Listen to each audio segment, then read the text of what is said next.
Hi fellow fairies and other magical folk, my name is Where I Wrote and welcome to my channel. I usually upload my animations here on YouTube and have recently begun to make some Wings commentary videos, but since I also want to start talking about things other than Wings on this channel, today I'm gonna share all of the thoughts that I recently had while watching the original run of Cardcaptor Sakura and its two movies. I hope there's some overlap between some of you Wingsers and Cardcaptor Sakura fans since they're both such great magical girl shows. But if you have watched my Wings videos and don't really care or know anything about Cardcaptor Sakura, I would encourage you to watch the first few minutes of this video, just before I get into spoiler territory, to get an idea about what this show is, because it's such a good one, and I think if you enjoy Wings Club, you will probably also love Cardcaptor Sakura. It's a show about a 10-year-old girl who discovers a book in her basement that's full of magical cards that can summon magical spirits. When she touches the book, all of the cards fly away from her and into the city, and it's now her job to collect them all again with the help of a magical plushy lion thing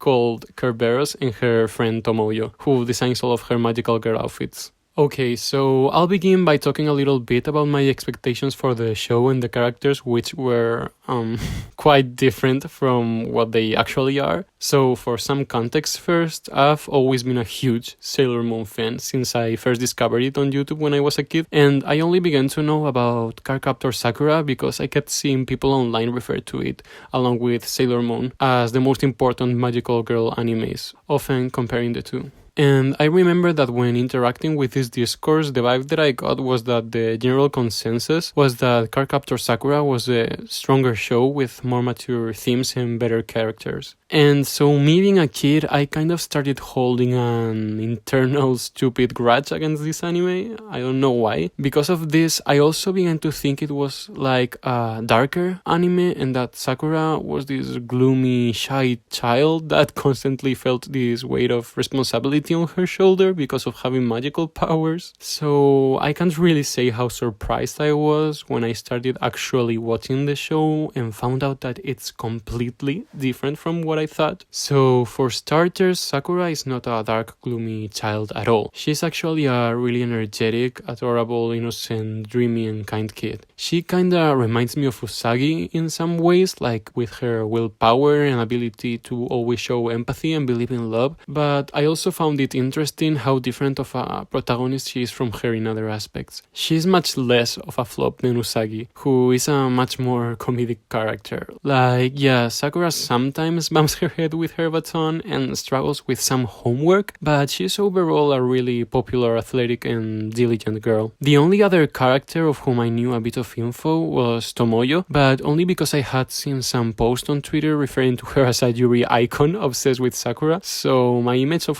her was pretty in line with her actual character, and I already knew that I was gonna like her.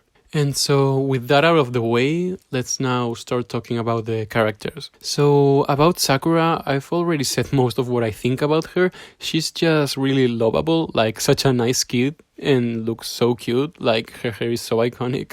I think the writers really capture how being a child feels with her and her Yukito crush. I have to say though that at the beginning when I saw their first interactions, I thought it was weird as hell, especially after the episode where he takes her on a date. But as the episodes progressed, it became clear that there wasn't anything more than a one-sided crush going on, and it's actually a really good realistic depiction of how having a crush feels when you're a kid. Not like other relationships in the show that I'll discuss later. About Tomoyo, Sakura's best friend that's completely obsessed and in love with her, the thing that I love about her character is that she's this incredibly beautiful, smart, adorable, perfect girl trope character, but also a freak. Like, this girl is so weird, she feels so neurodivergent coded, and I think she's sorta mistreated by the series. Like, she deserved a lot more of screen time and storylines, and also I don't like that uncomfortable face that Sakura sometimes makes when Tomoyo is doing her Tomoyo stuff,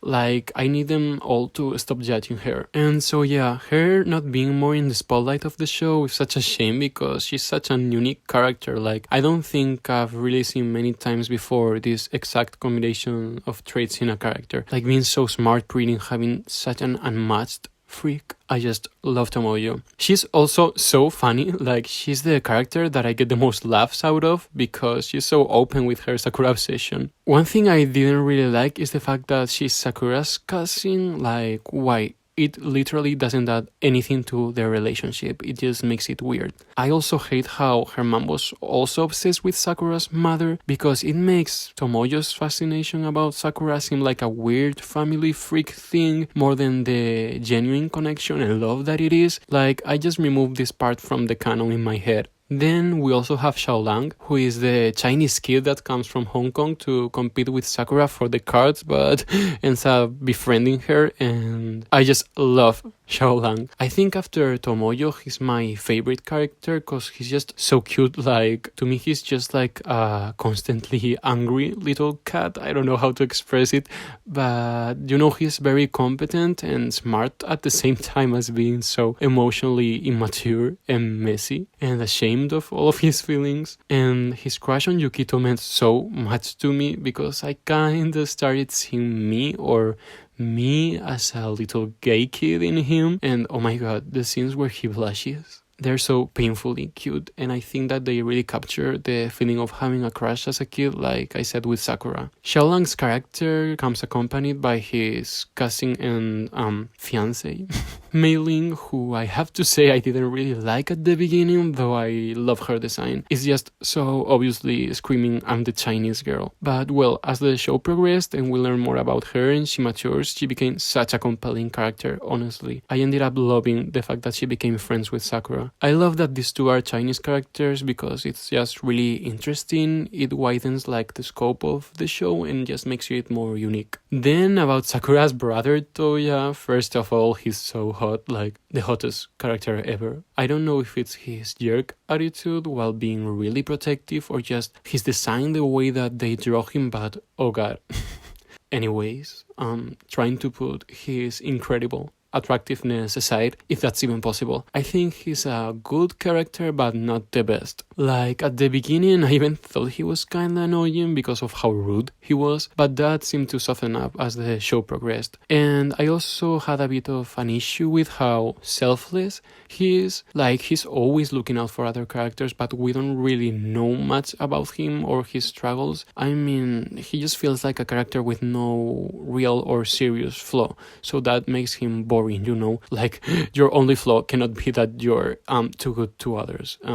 That's boring and not realistic. And the same thing goes for Yukito, Toya's best friend. He is kind of a boring character in my opinion, especially in the first part of the show. His character does get more complex as the show progresses though. And then finally I'll talk about Carrot-san or Kerberos, who, I mean, he's just a really cute himbo-coated magical lion, so there's not really much more to him than that. He is usually really funny, like I especially love his crazy sweet cravings because as a fellow sugar lover I can absolutely relate to that, but he does sometimes get a little bit to my nerves because of how selfish he can be. And next I want to talk about one thing that really surprised me about the show, and it's how cute the outfits are and just how fashion centric it is in general. The Tomoyo making the magical girl outfits thing is such an unique and fun thing about the show. The outfits that I like the best are the ones that have the same Sakura iconic elements, like the shoulder cape things, the skirts and the hats, all of which I wanted to incorporate into my outfit for this video as I like them so much. I actually kinda struggled when designing this outfit because I wanted it to be girly, but I also didn't want it to give James Charles 2019 Go Chill outfit, you know?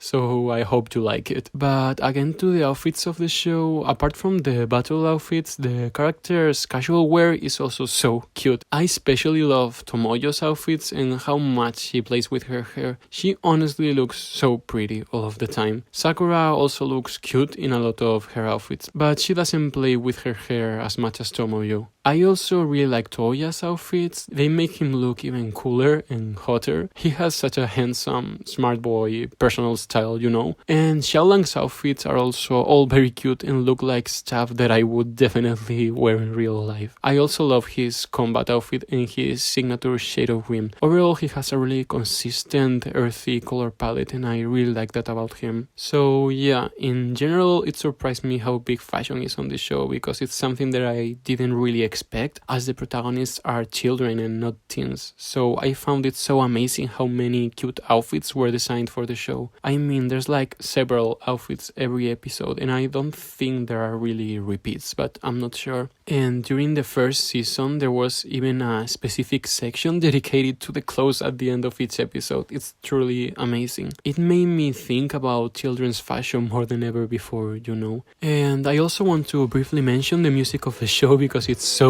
good. Like, especially the first opening is such a fun song. Like, when I first heard it, I thought it was kinda weird, but I also knew it was good. It's so catchy and I find myself constantly singing it. Then the second opening I honestly don't really care for, as well as the endings, of which I remember none. But the third one, I didn't really like it at the beginning, but it has grown so much on me because I feel like it's such a pretty special song, and the first line always gives me chills.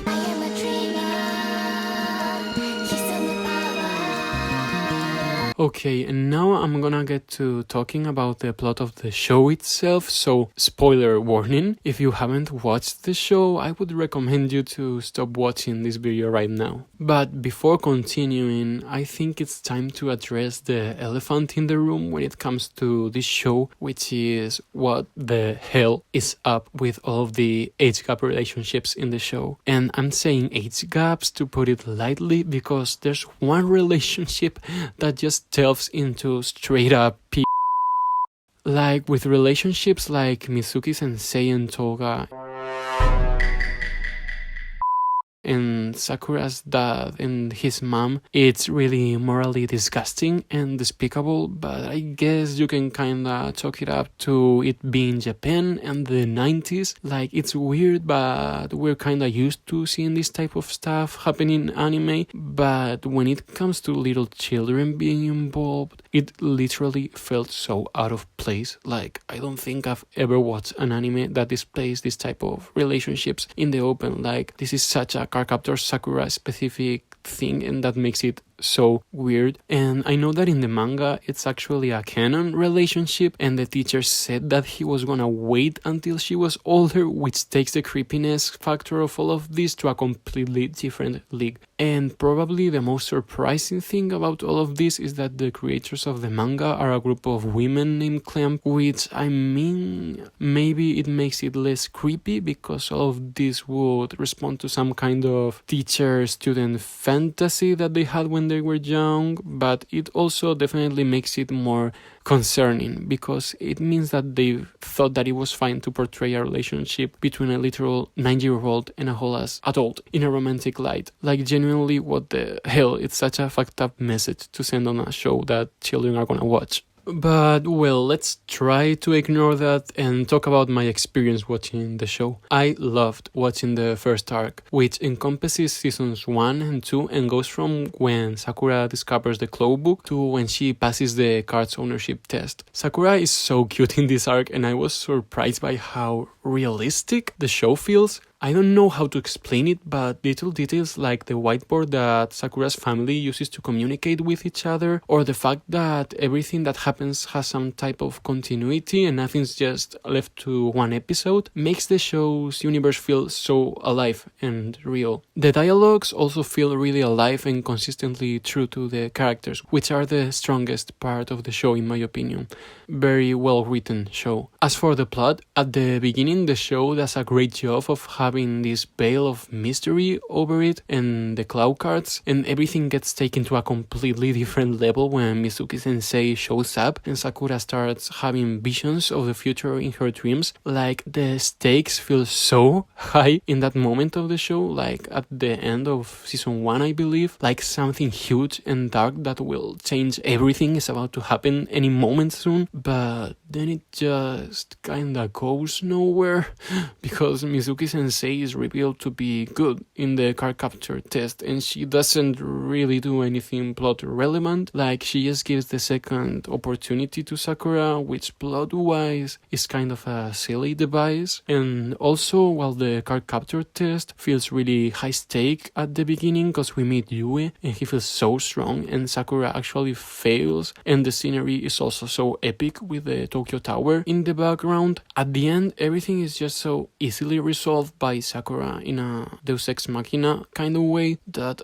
it kind of fell flat for me. Like, I get the horror of everyone forgetting about their biggest love and how that gives power to Sakura to be able to finally defeat Yue. Like, I like the concept, but the way that it happens in just one strike with Windy is kind of boring, honestly. And about Yukito being Yue, I would say it's a good twist. Like, there are some hints throughout the show, like his appetite and his color palette pointing at this, but I have to say that I was kinda surprised by the twist, but not completely, because when I tell you, at the beginning of the show, I was convinced that he was secretly evil, which I mean he isn't. Like, that isn't exactly what happened, because he's not knowingly secretly evil, and also Yue is not really evil, he's just rude, but I feel like I was kinda right in the sense that he does have an alternate identity. Also, I think I only thought this because of how creepy his relationship with Sakura seemed at the beginning, so I thought that there was gonna be kind of a don't trust this type of adult twist, but now I know that that's not at all what was happening.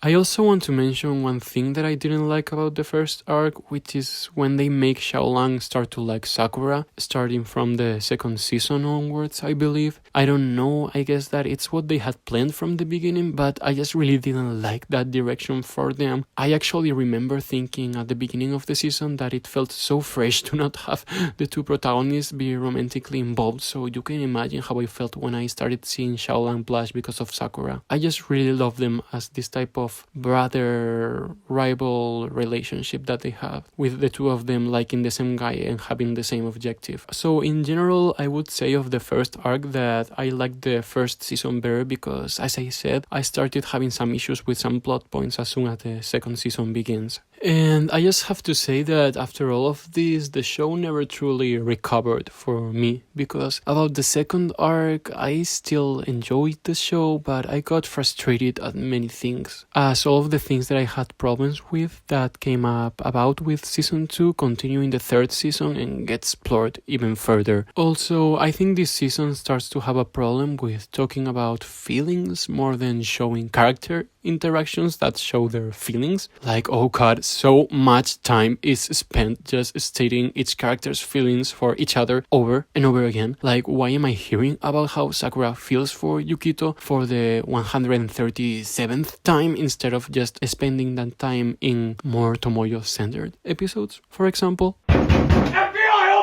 Also, I started to be a little bit annoyed at Sakura's character against my will, because she became a little bit Mary Sue-ish in my opinion, more in the way that the characters around her treat her than in the character herself, because she felt the same as ever and as lovable as ever, but it just gets to a point where it feels like literally every character is in love with Sakura, to the point where it starts to get annoying. Like, yeah, I also love her, but why is everyone so obsessed with her and what she's doing in every moment? Like, I'm not gonna lie, I was really annoyed at the fact that they made Xiaolang's and Sakura's relationship official this season and completely dismissed his feelings for Yukito by saying that he was just attracted to his moon magic, while they didn't do this for Sakura when she confessed her feelings for him. It kinda felt like backtracking on the gayness of the show to me, even if that wasn't the original intention. It just felt really personal to me that they comp-headed a cute little gay kid, even if that's not really what happened. I have to say though that some of his not being able to deal with his feelings for Sakura moments were really good and very well written. Like, you could really feel the intensity of Xiaolang's emotions and frustration. It felt really realistic.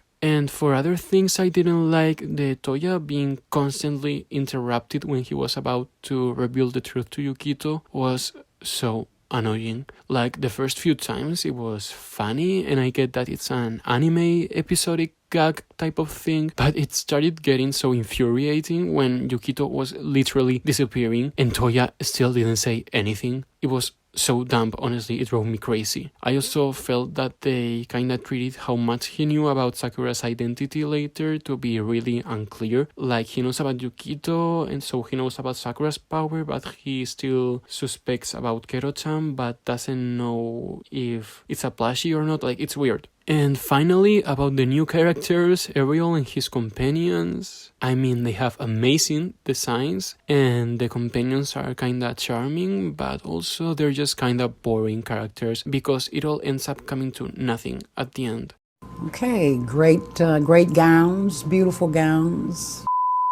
And about the plot of the season itself, I think it creates a nice maturing arc for Sakura where she has to push herself harder than ever, but I also would definitely say that it failed in expanding the show's lore because there are literally no stakes. Like, the conflict of this season is so non-existent that they have to fake that there's one for most of the season and that Ariel is evil, because if they didn't, there wouldn't be any sense of urgency. Like, why does it happen twice in this show that they hint at a character being evil and about to turn everything upside down only for that character to be actually good and literally nothing to happen? Like, for Mizuki Sensei, at least it was more mysterious and undetermined from the beginning, but Ariel was presented as being a villain, and that just quietly fizzles out in the last part of the season. I feel like if they at least did this twist in a reveal, it would have been fine, but the way that it is, it just makes the season lose all of its stakes in the final episodes, which is not what you would want when writing a story. And I get the point of the show is more about the characters' feelings and relationships, all of the different forms of love, the purity of it, and being truthful to one's feelings, but the magic in the show is honestly so interesting, and not expanding on the world building feels like such a missed opportunity. Like, imagine how cool it would have been if we got to see other magicians similar to Clow, know if there's more people with magical decks, and where does the magic in this world originate from? Why do some people wield it and not others? Why do Sakura and Toya have magical powers, which is something that I never really got to understand. I don't know if they explain it on the show or they don't, or maybe it's addressed in the manga. I honestly don't know, but I always found myself asking that question. Those type of things remain completely unexplored, and we don't really get to know anything else about the show's universe other than what we did at the end of the first arc, which really is a shame because I felt like the first two seasons had a great local conflict type of story, and season 3 was really the opportunity to broaden the world and the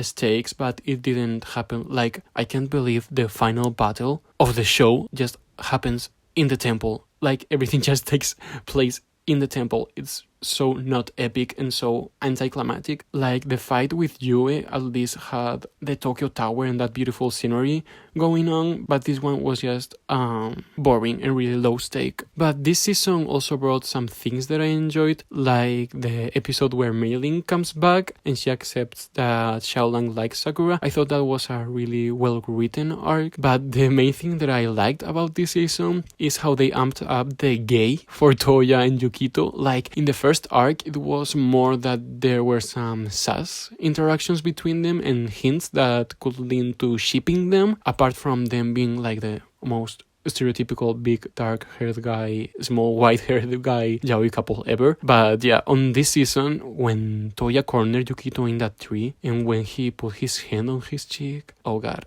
And then they explicitly said that Toya is Yukito's number one person and that this is also true the other way around, probably. So this made me feel a little bit better about the whole dismissing Xiaolang's feelings for Yukito thing. Like, the gay is still in there and stronger as ever. They're such perfect boyfriends. And then we have the two movies of the show, and honestly I don't really have much to say about them apart from that the animation was so gorgeous. Like, seriously, they have such good animation, and the character design of Clow's lover in the first movie is so good. Also, the Hong Kong setting in the first movie looked so cool and mystical and mysterious. The well and its interior looked so pretty and high-stake, and that's why I find it a bit of a shame that the actual plots kinda aren't. It's the same problem that I had with the show again. Like, okay, maybe it feels like there's more at stake than with the show's ending, because the characters are in actual danger this time, but there also isn't really much of a real conflict, because in both movies everything is just a misunderstanding, and the whole conflict is solved when this is cleared up. So it's just kinda frustrating knowing that the plot is just dragging on because the characters aren't getting the chance to just